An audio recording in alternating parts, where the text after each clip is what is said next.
Hello बच्चों, कैसे हैं आप सब लोग। आशा करता हूँ आप सभी स्टूडेंट्स जो हैं वो घर पर स्टडी कर रहे होंगे।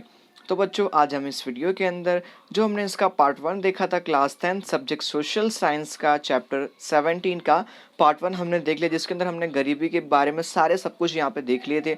अब यहाँ पे बच्चों, यहाँ पे नेक्स्ट टॉपिक हमारा है बेरोजगारी। यानी बच्चों, यहाँ पर हम जो भी कुछ पढ़ने वाले हैं वो बेरोजगारी के रिलेटेड पढ़ने वाले हैं।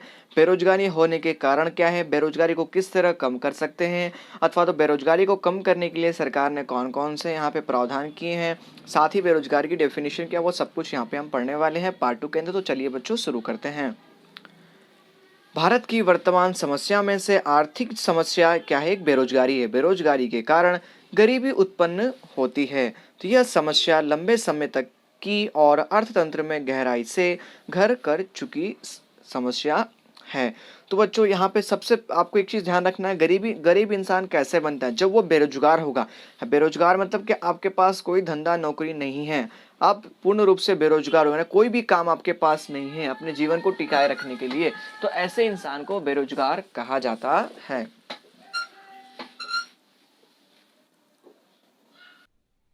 आगे बच्चों में दिया गया, विश्व के अधिकांश देश बेरोजगारी की समस्या से ही जूझ रहे हैं। यानी जितने भी देश हैं पूरी दुनिया के अंदर, वो सारे देश जो हैं वो बेरोजगारी से डूब रहे हैं।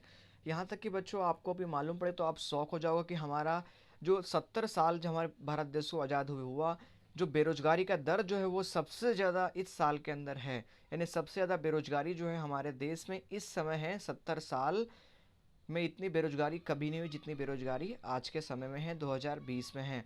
और हमारी गवर्नमेंट का कहना ऐसा है कि मतलब 2021 तक, जो हमारे मेन आर्थिक जो जानकार लोगों का कहना ऐसा है, 2021 तक और भी बेरोजगारी की समस्या उत्पन्न हो सकती है, ऐसा कहना है।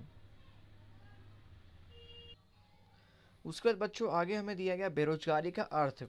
वह वयस्क व्यक्ति जिसकी उम्र 15 से 60 साल के बीच हो, जो बाजार में प्रवर्तमान दर पर कार्य करने की इच्छा और वृत्ति रखता हो, तो कार्य करने की योग्य शक्ति एवं योग्यता रखता हो, काम की खोज में होने पर भी वो काम प्राप्त ना कर सके अथवा तो काम प्राप्त करने में असमर्थ हो तो वह व्यक्ति बेरोजगार कहलाता है, बेकार कहलाता है। यानी बच्चों, ऐसा मतलब इस उम्र का व्यक्ति, यानी उम्र कितनी होनी चाहिए, 15 से लेकर 60 साल तक की उम्र की उसका मतलब एज होनी चाहिए व्यक्ति की। साथ ही आदमी जो हो, जो वयस्क जो इंसान जो हो, वो काम करने के लिए उसके पास योग्य शक्ति एवं योग्यता भी हो। काम करने के ढूंढने के पश्चात उसे काम ना मिल पा रहा अथवा तो वो काम पाने में असमर्थ हो, ठीक है, तो ऐसे व्यक्ति को बेरोजगार अथवा तो बेकार कहा जाता है। ऐसी सामूहिक परिस्थितियां बेरोजगारी कहलाती हैं। ऐसी बेकारी अनिवार्य रूप से भोगते हैं, बेकारी मतलब भोगते हैं, जो इसे इच्छा तो के विरुद्ध या अनैच्छिक बेकारी भी कहा जाता है। यदि कोई व्यक्ति प्रवर्तमान बाजार के वेतन के दर से अधिक वेतन मांगे, जिसमें 15 से 60 साल के वर्ष तक के बीच के वय समूह जिनका समावेश नहीं होता, जैसे अपंग, अशक्त, रोगिष्ठ एवं बुद्ध, आलसी और गृहिणी, जो शक्ति होने पर भी काम करने की वृत्ति तैयार ना रखते हो, तो ऐसे व्यक्ति को बेरोजगार नहीं माना जाएगा। यानी कि जो इंसान जो गृहिणी हो, आलसी हो, वृद्ध हो, रोगिष्ठ हो, ठीक है, उनके पास अगर शक्ति है काम करने की फिर भी वो काम ना करते हो, तो ऐसे लोगों को बेरोजगार नहीं कहा जाएगा, निकम्मा कहा जाएगा। आगे बच्चों, यहाँ पे ये बेरोजगारी के मुख्य स्वरूप कौन कौन से होते हैं, तो यहाँ पे हम देखने वाले हैं भारत के अर्थतंत्र में बेरोजगारी के निम्नलिखित स्वरूप यहाँ पे दिए हैं। पहला यहाँ पे दिए गए ऋतुगत बेरोजगारी। तो पढ़ते हैं बच्चों, भारतीय कृषि क्षेत्र में सिंचाई की अपर्याप्त सुविधा, वर्षा की अनियमितता और वैकल्पिक रोजगारी के अवसरों के अभाव में 3 से 5 मास बेरोजगार रहना पड़ता है किसानों को। और ऋतु या अथवा तो मौसमी बेरोजगारी भी कहा जाता है, जैसे कि किसान के लोग बारिश के समय काम नहीं कर पाते हैं। दूसरा आप कह सकते हैं बच्चों, जो कड़िया काम वगैरह करते हैं, कड़िया काम वगैरह बारिश के समय उनका काम जो होता है वो बंद हो जाता है, क्योंकि बारिश ज़्यादा होती है, जिसकी वजह से वो काम नहीं कर पाते हैं। तो ऋतुगत बेरोजगारी, यानी ऋतु के समय में उनके पास बेरोजगारी आती हो, तो ऐसे बेरोजगारी को ऋतुगत बेरोजगारी कहा जाता है।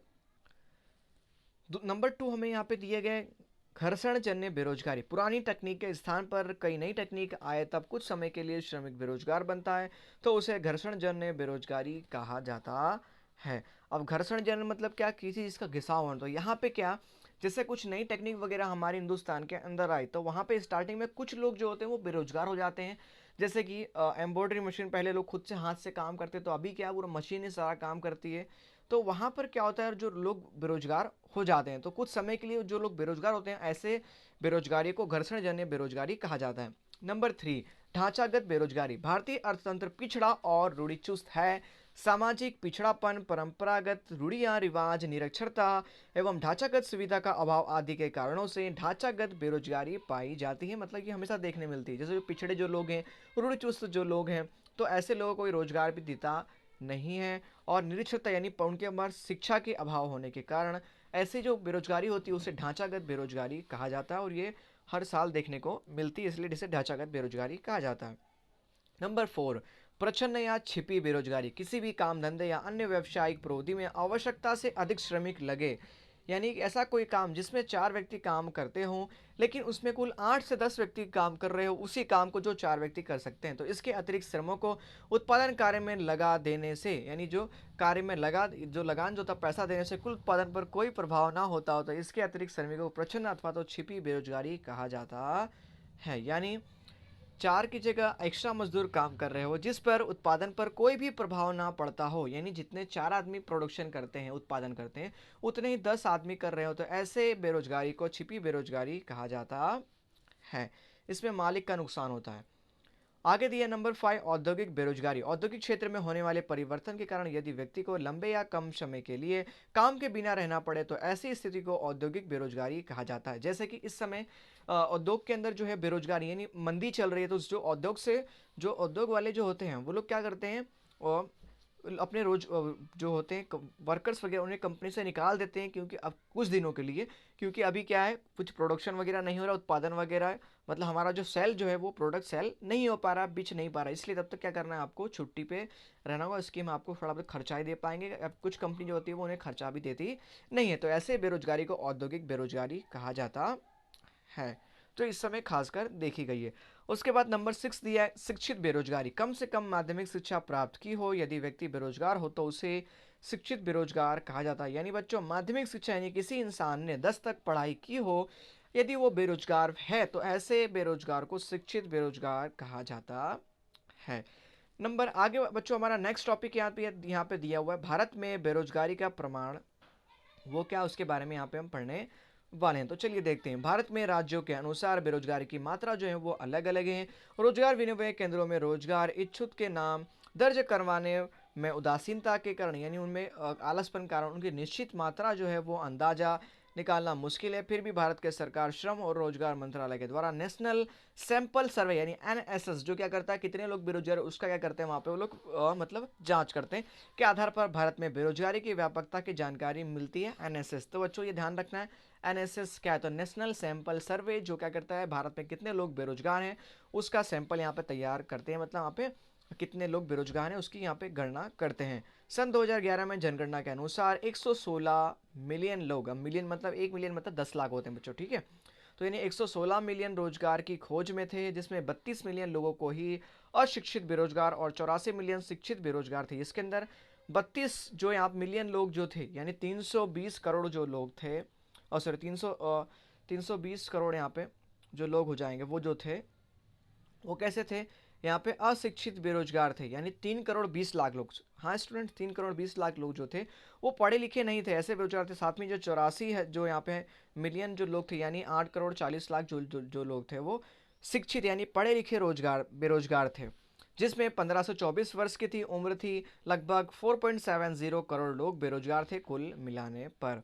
उसके बाद लेबर ब्यूरो सर्वे के अनुसार भारत में 2013-14 में बेरोजगारी की दर की जो थी वो 5.4% हो गई थी और पाई गई थी, जबकि गुजरात में प्रति हजार यानी 12 व्यक्ति 1.2% लोग बेरोजगार थे, यानी प्रति हजार यानी 1,000 के अंदर 1.2% जो लोग थे वो बेरोजगार थे, यानी कम से कम कह सकते हैं 1,000 में 2 व्यक्ति, मतलब 20 व्यक्ति, ठीक है, मतलब 12 व्यक्ति बच्चे होंगे, ठीक है। उसके बाद आगे दिया भारत में 2009 और 10 के बीच में प्रति हजार शहरों में,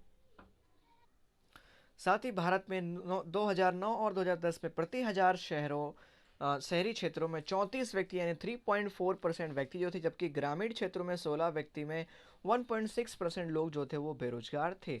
शिक्षित बेरोजगारों का अनुपात जो है वो शहरों में अधिक था, जबकि 2013 में स्त्रियों की बेरोजगारी दर जो थी वो 7.7% थी, यानी 100 में कह सकते हो आप 8 लोग बेरोजगार थे। भारत में सिक्किम, केरल, पश्चिम बंगाल, उत्तर प्रदेश, छत्तीसगढ़, जम्मू कश्मीर, त्रिपुरा जैसे राज्यों में बेरोजगारी का अनुपात अधिक ऊंचा पाया गया है, जबकि हिमाचल प्रदेश, हरियाणा, कर्नाटक, चंडीगढ़, गुजरात में बेरोजगारी का अनुपात क्रमशः नीचा होता रहा है। साथ ही गुजरात में रोजगारी के क्षेत्र में अच्छी और उल्लेखनीय परिस्थितियां हैं, क्योंकि यहाँ पर बहुत सारे उद्योग जो हैं गुजरात के अंदर अवेलेबल हैं। आगे देखते हैं बच्चों, यहाँ पे आगे हमें दिया गया है, भारत में एक अनुमान के अनुसार उच्च शैक्षणिक योग्यता वाले 15% लोग जो है वो युवा हैं। विश्व के जनसंख्या के 66% लोग जो 35 वर्ष की उम्र के युवा हैं वे भारत में ही हैं। यहाँ पे मतलब 66% लोग जो पूरे दुनिया के अंदर, यानी जो पिंकी आयु जो है वो 35 वर्ष की तक की है या युवा है, वो भारत के अंदर ही है 66%। यानी कह सकते हैं युवा के हिसाब से हमारा भारत जो है वो बहुत ही जनसंख्या वाला देश भी कह सकते हो, जहाँ पे ज़्यादा से ज़्यादा युवा पाए जाते हैं। यदि भारत को विश्व के युवा के देश के रूप में महासत्ता बनने की दिशा में आगे बढ़ना हो तो भारत को बेरोजगारी के कड़वे स्वरूप को बदलना होगा, क्योंकि यहाँ पर जो है वो युवा भी हैं काम करने वाले। भारत में बेरोजगारी की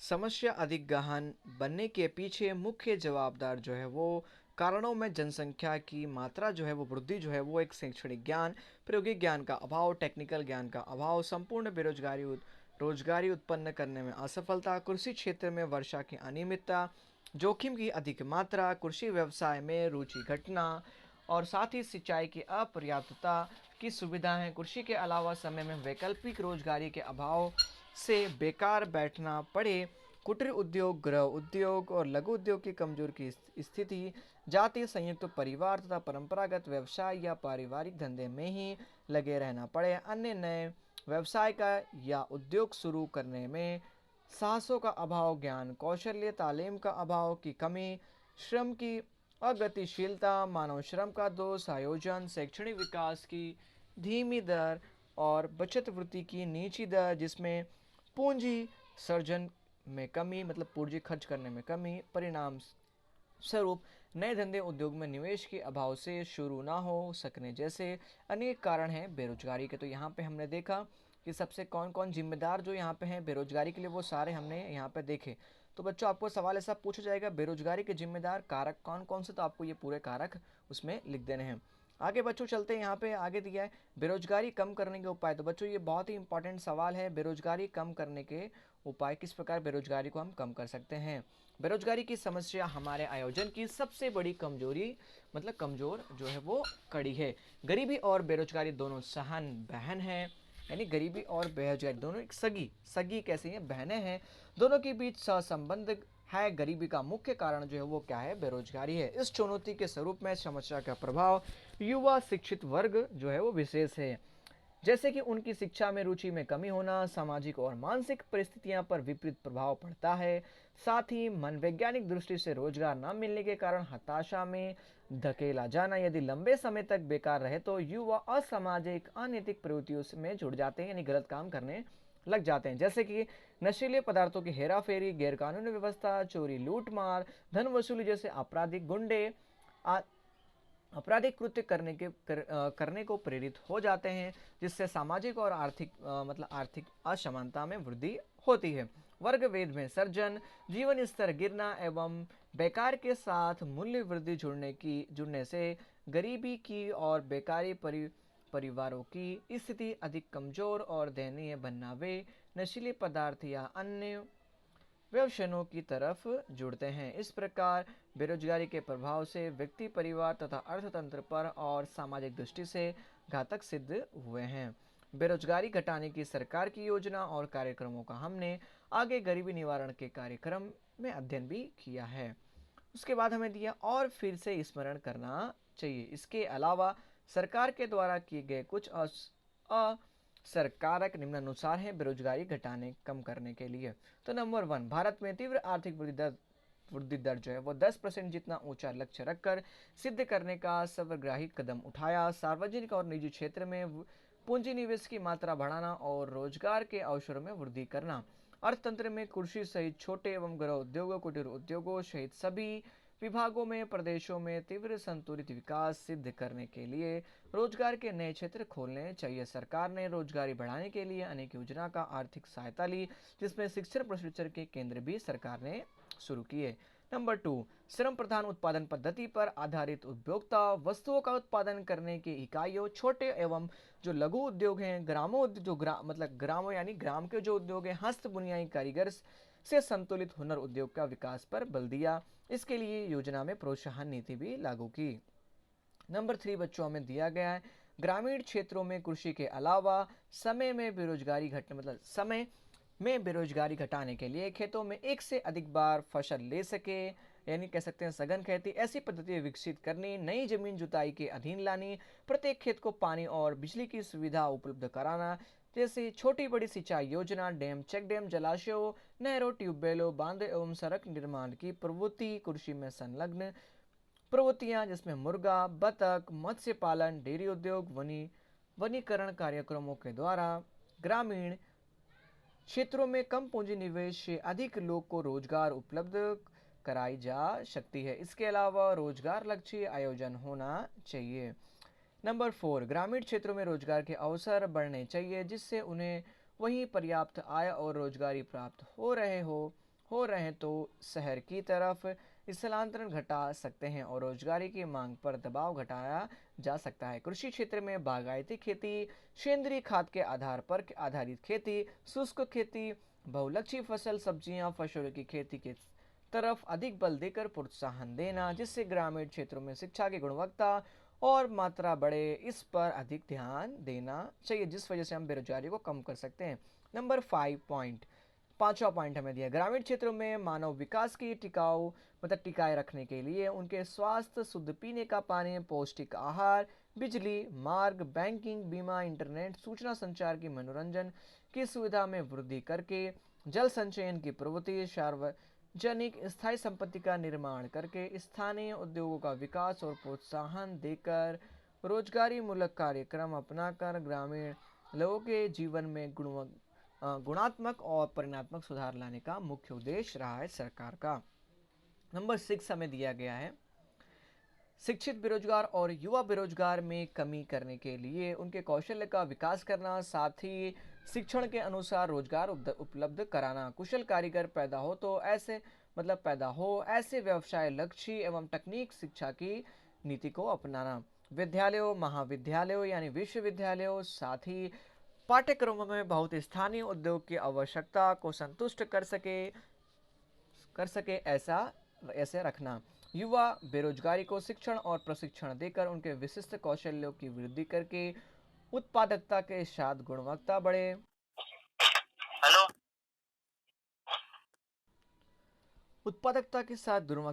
रोजगारी बढ़े, अधिक आय मिले, जीवन स्तर ऊंचा उठे ऐसे प्रयत्न करने चाहिए। उन्हें लगातार एक कार्य मिलता रहना चाहिए, ऐसा आश्वासन देना चाहिए। कार्य के नई परिस्थिति के अनुसार नई जानकारी प्राप्त करके उन्हें योग्य सक्षम बनाकर रोजगारी प्राप्त कर सकें। वैश्विक देशों के श्रम शक्ति की तुलना में वैश्विक स्तर पर भारतीय युवा के समकक्ष खड़े हों, ऐसी स्थिति उत्पन्न करने का प्रयत्न करने चाहिए। नंबर 7, भारत सरकार के श्रम मंत्रालय और राज्य सरकार में युवा बेरोजगारी को औद्योगिक विकास के साथ उनके ज्ञान, समक्ष, उत्साह, कार्यक्षमता में वृद्धि हो सके, इसके लिए प्रशिक्षण द्वारा कौशल्य विकास के अनेक कार्यक्रम, make in India, skill India, digital India जैसे महत्वाकांक्षी योजना जो थी वो यहाँ पे अमल में रखी गई। टेक्निकल संसाधन कॉलेजों, यूनिवर्सिटियों के स्थापनाएं देश भर में करके उन्हें व्यावसायिक, अभ्यासक्रमिक और आधुनिक टेक्नोलॉजी के अनुरूप शिक्षण की सुविधा उपलब्ध करवाकर विद्यालयों, कॉलेजों में आधुनिक अभ्यासक्रमों, व्यावसायिक टेक्निकल शिक्षण के द्वारा रोजगारी के मांग के अनुरूप सक्षम बनाने के प्रयत्न किए। वर्तमान में प्रत्येक राज्य में IIT और IIM जैसी उच्च संस्था यहाँ पे स्थापित की गई। साथ ही नंबर 8 में हमें दिया गया है, श्रम शक्ति आयोजन के द्वारा सरकार ने रोजगारी के क्षेत्र में नए क्षेत्र खोल दिए हैं। कंप्यूटर टेक्नोलॉजी, इंफॉर्मेशन टेक्नोलॉजी यानी IT sector, pharmacy, business management, धंधा की व्यवसाय यानी कह सकते हो BBA, बैंकिंग पैकिंग एवं processing, outsourcing, marketing, catering, event management, office management, hotel management, share stock marketing आदि नए क्षेत्रों में रोजगार के विपुल अवसर हैं। उसके बाद इससे इन क्षेत्रों के अनुरूप स्थानीय आवश्यकता के पूरक नए पाठ्यक्रमों को यूनिवर्सिटियों में शामिल किया गया है, मतलब उसके कोर्स को शामिल किया गया है। उनके अनुरूप प्रशिक्षण संस्थानों के पाठ्यक्रमों में बदलाव भी किया गया है, जिनमें माध्यम वे रोजगारी मतलब नौकरी के वर्तमान और भविष्य की आवश्यकता को पूरा कर सके, उसकी वहाँ पे उन्हें नॉलेज दी जाती है। श्रम शक्ति के मांग के अनुरूप युवा शिक्षा प्राप्त करने के बाद अपने रोजगार स्थापित कर सके, इसके लिए अल्प समय के डिप्लोमा सर्टिफिकेट प्रकार के प्रत्यक्ष तालीमी पाठ्यक्रमों जैसे कि spinning, weaving, turning, plumbing, radio, TV, mobile ऐसे रिपेयरिंग कोर्स शुरू किए गए हैं, जिसे यहाँ पर कह सकते हैं मतलब आईटीआई क्षेत्र में किया गया, यानी इसका फुल फॉर्म होता है इंडस्ट्री ट्रेनिंग इंस्टीट्यूट। ठीक है। आगे ऑटोमोबाइल्स क्षेत्र में आई क्रांति के अनुरूप electronics, computer science, genetic science एवं एरोस्पेस, रोबोट मेकिंग क्षेत्रों में नए कोर्स का प्रशिक्षण देकर कुशल कारीगरों, इंजीनियरों एवं टेक्नीशियनों को तैयार किया जा रहा है तथा नए धंधा उद्योग को शुरू करने के लिए साथियों को स्टार्टअप इंडिया के अंतर्गत सस्ते ऋण की सहायता उपलब्ध करवाने के प्रयास भी किए गए हैं। साथ ही स्थानीय उद्योगों के साथ रहकर प्रशिक्षण संस्थाओं का सहयोग परस्पर संलग्न यानी संकलन यानी मिलकर के द्वारा संभव यानी संकलन के द्वारा संभव हुआ है, जिससे स्थानीय आवश्यकताओं की मांग के अनुसार श्रम की आपूर्ति के द्वारा रोजगार के नए अवसरों का सृजन करके व्हाइट कॉलर जॉब के स्थान पर सरकारी आर्थिक सहायता के द्वारा रोजगारी उत्पन्न हो, ऐसे शैक्षणिक पाठ्यक्रमों एवं शैक्षणिक खर्च कम एवं प्रवेश सरल बने, ऐसे वातावरण सृजित करना चाहिए और योग्य सुदृढ़ ढांचा तैयार करना चाहिए। नंबर 9 हमें दिया गया कि उद्योगों से संबंधित यहाँ पे संबंधी विकास वृद्धि हो, ऐसे नए रोजगार के अवसर सृजित हो, इसके लिए नए उद्योग व्यापार की शुरुआत हो, मतलब यह आवश्यक है। युवा के उद्योग में साहसिकता बढ़े, कुशलता संगठन शक्ति के साथ पूंजी निवेश जरूरी है। सरकार के द्वारा कम पूंजी निवेश से प्रारंभिक कम मार्जिन के साथ यंत्र, कच्चा माल, ऑफिस फर्नीचर खरीदने के लिए कम ब्याज दर पर कर्ज की सुविधाएं, बिक्री की सहायता जैसी अनेक योजनाएं, स्वरोजगारी के अवसर, प्रोत्साहन देने के अनेक कदम उठाए। धंधा शुरू करने और चलाने के लिए टेक्निकल एवं व्यावसायिक ज्ञान, प्रशासन की कुशलता, साथ ही कौशल्य और सहायता देने का कार्य सरकारी प्रयत्नों के अधीन हुआ है। बैंकों, वित्तीय संस्थानों के द्वारा आर्थिक सहायता, सस्ती सरल लोन की सुविधा, स्थानीय व्यापारी संगठन के सेवाभावी संस्था के प्रयास से महिलाओं के लिए गृह उद्योग स्थापित कर रहे हैं, उन्हें रोजगारी प्रदान की जा रही है। इस प्रकार परंपरागत व्यवसायों में से बाहर निकलकर परिवार के सदस्यों की नई पीढ़ी तैयार हुई है, जिन्होंने नए नए व्यापार धंधे, औद्योगिक क्षेत्र की क्षितिजों का यहाँ पे विस्तार भी किया है। नंबर 10 हमें दिया गया है रोजगार विनिमय केंद्र रोजगार खोजने वाले व्यक्ति, श्रमिकों, मजदूरों, शिक्षित, कुशल, अर्धकुशल युवाओं को काम देने वाले मालिकों को जोड़ने की कड़ी रूप कार्य किए गए हैं। मतलब इस रोजगार विनिमय केंद्र के अंतर्गत यह संस्था शिक्षित बेरोजगारों को यानी शिक्षित जो पढ़े लिखे जो बेरोजगार हैं उनको नामांकित दर्ज करके यानी नाम लिखकर काम के स्थान के प्रकार पे यहाँ पे विश्वसनीय जानकारी देते हैं। यहाँ पे काम है, वहाँ पे आपको मतलब इंटरव्यू जाके देना, ऐसे मतलब नॉलेज वगैरह वो लोग देते हैं।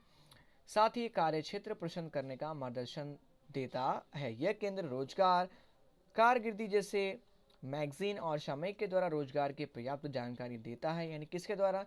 रोजगार कारगिर्दी पेपर कह सकते हैं, मैगजीन एवं सामयिक जो रोजगार जो होते हैं वो पेपर वगैरह उसके अंदर मतलब जानकारी देते हैं, जिससे लोग अपनी मतलब जॉब ढूंढ सकते हैं। मॉडल करियर सेंटर के द्वारा हेल्पलाइन नंबर 1800-425-1514 के द्वारा लोगों को आवश्यक जानकारी स्कीम, प्रोग्राम, रोजगार मेला आयोजन करने की मुफ्त सेवा देता है। दिसंबर 2015 तक देश में 947 रोजगार विनिमय केंद्र थे, जिसमें दिसंबर 2013 में 468.23 लाख बेरोजगार देश में और गुजरात में 8.3 लाख लोग बेरोजगार दर्ज किए गए हैं इसके अंतर्गत।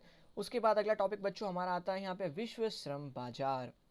विश्व के देश अपने श्रम का आदान प्रदान करते हैं, जिसे विश्व श्रम बाजार कहा जाता है। यानी मान लीजिए हमारे देश में कुछ कुशल लोग हैं, तो बाहर की जो कंट्रीज़ जो हैं उन कुशल लोगों को अच्छी सैलरी पे अपने देश में बुलाती है काम करने के लिए। तो ऐसे श्रमिकों का आदान प्रदान करना उसे श्रम बाजार कहा जाता है। अंतर्राष्ट्रीय स्तर पर श्रमिकों का एक दूसरे के देश में स्थानांतरण रोजगारी के लिए, व्यापार धंधा, प्रशिक्षण या उच्च अध्ययन के लिए होता है। इसे श्रम की अंतर्राष्ट्रीय गतिशीलता कहते हैं। यानी कोई इंसान जो है वो धंधा व्यापार करने के लिए अथवा तो प्रशिक्षण या शिक्षा तालीम करने के लिए अथवा तो अपनी ऊंची डिग्री पीएचडी करने के लिए या एक्स्ट्रा जानकारी के लिए दूसरे देश में जाके पढ़ाई करते हैं, रोजगार करते हैं, कुछ भी करते हैं श्रमिक लोग, तो उसे ऐसे श्रम को अंतर्राष्ट्रीय गतिशीलता कहते हैं। शैक्षणिक ज्ञान, उच्च तकनीक का ज्ञान एवं कौशल्य प्राप्ति हेतु विदेशी, मतलब यहाँ पे विदेशी अधिक आय एवं अधिक सुविधा और अधिक अच्छी नौकरी की खोज में बुद्धि धन का बहिर्गमन एवं ब्रेन ड्रेन, यानी ब्रेन ड्रेन अंतर्राष्ट्रीय स्थलांतरण है। साथ ही सामाजिक स्थिति में बढ़ने वाला यह विदेश आगमन जो है वो अब अधिक ध्यान, यहाँ पे कह सकते हैं ध्यान आकर्षक रूप में प्रचलित है। बच्चों यहाँ पे जब संधि विच्छेद करोगे आप ध्यान आकर्षक, यानी इसका मतलब होगा ध्यान आकर्षक रूप से प्रचलित हुआ है। बुद्धिशाली एवं प्रभावशाली व्यक्ति प्रशिक्षण प्राप्त कुशल और दक्ष कारीगर का अन्य देशों में स्थानांतरण होने या वहीं स्थायी रूप से बसने की संभावना के कारण हमारे देश में प्रतिभावान, टेक्नोलॉजी ज्ञान संपन्न, वैज्ञानिक विचार वाले तेजस्वी प्रतिभाओं में कमी पाई जाती है। वैश्वीकरण और उदारीकरण के कारण अर्थव्यवस्था में कई स्थितियां का सर्जन हुआ, जिसमें अत्याधुनिक कुशल और सूचना तकनीक यानी आईटी, इंफॉर्मेशन टेक्नोलॉजी, संचार टेक्नोलॉजी, बायोटेक्नोलॉजी, कंप्यूटर, चिकित्सक के क्षेत्र में ज्ञान एवं कौशल्य प्राप्त करने की मांग जो है वो बड़ी है। अनेक देशों में साथ ही ऐसे विशिष्ट शैक्षणिक योग्यता वाले एवं कुशल प्राप्त लोगों की प्रशिक्षण प्राप्त कुशल श्रमिकों की विशेषज्ञों की भर्ती करते हैं। उन्हें आकर्षित करने के लिए लुभावनी युक्ति प्रयुक्ति के तरीके अपनाए जाते हैं। साथ ही औद्योगिक इकाइयां प्रतिस्पर्धा में टिके रहने के लिए स्वयं को आवश्यक हो ऐसे अनिवार्य योग्यता, यानी ऐसा मतलब हुनरबाज ज्ञान कौशल्य प्राप्त कर कर्मचारी को उच्च प्रशिक्षण देने के लिए विदेश में प्रशिक्षणार्थी के रूप में भेजते हैं, यानी ट्रेनिंग के तौर पर भेजते हैं, जो अंतर्राष्ट्रीय स्थलांतरण का एक भाग है। इस प्रकार विदेश में नौकरी धंधे के लिए जाने में देश में विदेश मुद्रा जो होती है वो आय प्राप्त होती है। इस प्रकार विदेशी धन देश में आने से विदेशी कमाई से देश में विदेशी चलन या मुद्रा की समस्या कुछ अंशों तक यहाँ पे क्या हो जाती, कम हो जाती है। तो बच्चों यहाँ पर हमने देखा कि बेरोजगारी क्या अर्थ होता है, बेरोजगारी को किस तरह कौन कौन से असर कारक परिबल हैं जो जिससे बेरोजगारी बढ़ी है और बेरोजगारी को किस प्रकार कम किया जा सकता है अथवा बेरोजगारी को कम करने के लिए सरकार ने कौन कौन से कदम उठाए, ये सारे हमने यहाँ पे चीज़ देखे। साथ ही स्टूडेंट्स यहाँ पे एक इंपॉर्टेंट क्वेश्चन कुछ पूछे जाते हैं जो आपको बता देता हूँ मैं बच्चों यहाँ पे। तो बच्चों पहला सवाल यहाँ पे आता है कि गरीबी निवारण के लिए विविध उपाय बताइए। साथ ही यहाँ पे कह सकते हैं गरीबी निवारण के लिए मुख्य सरकारी कौन कौन से उपाय किए गए हैं। और उसके बाद बच्चों ये इंपॉर्टेंट क्वेश्चन एक और है, बेरोजगारी घटाने के लिए सरकार ने कौन कौन सी योजना एवं कार्यक्रमों को स्थापित किया गया। साथ ही बेरोजगारी के कारण भी हमें लिखना होता है। और अगला क्वेश्चन ये है कि गरीबी उत्पन्न होने का यहाँ पे कारण हमें देना रहता है। बच्चों साथ ही यहाँ पे मनरेगा जो है क्वेश्चन पूछा था, मनरेगा कार्यक्रम को इस मतलब यहाँ पे समझाना दीजिए, तो ये पूछा जाता है। साथ ही यहाँ पे विश्व श्रम बाजार अथवा तो औद्योगिक बाजार जो है वो अर्थात क्या, ये पूछा है। तो बच्चों आपको बता दूं ये पार्ट में से सिर्फ 4 मार्क्स का एक क्वेश्चन ही पूछा जाता है, जिसमें आपको अथवा करके भी एक सवाल पूछा जाएगा बोर्ड के एग्जाम में। तो बहुत ही इंपॉर्टेंट सवाल है। गरीबी और बेरोजगारी सिर्फ 2 ही टॉपिक है इस चैप्टर के पूरे के अंदर। हमें पढ़ना क्या है कि गरीबी जो है वो किस प्रकार उसका निवारण कर सकते हैं एवं सरकार ने निवारण के लिए कौन कौन से वहाँ पे कार्य किए। साथ ही बेरोजगारी के निवारण किस प्रकार कर सकते हैं, फिर बेरोजगारी होने के परिवर्ण कौन कौन से, मुख्य कारक कौन कौन से। सिर्फ यही आपको गरीबी और बेरोजगारी के टॉपिक पढ़ने हैं जो आप अपने मन से भी बना के लिख सकते हैं। आशा है आप सभी बच्चों को ये पार्ट जो है बहुत अच्छे से समझ में आ गया होगा, चैप्टर 17 जो है वो। तो मिलते हैं बच्चों अगले वीडियो में, तब तक दीजिए तनवीर सर को इजाज़त। तब तक के लिए बच्चों जय हिंद, जय भारत। और बच्चों अभी तक आपने हमारे चैनल को लाइक, सब्सक्राइब एंड शेयर नहीं किया तो ज़रूर करें, और लाइक बटन को भी दबाइए और अपने फ्रेंड्स को भी शेयर करिए ताकि वो भी बेचारे घर पे अपने पढ़ सकें। Okay students, bye.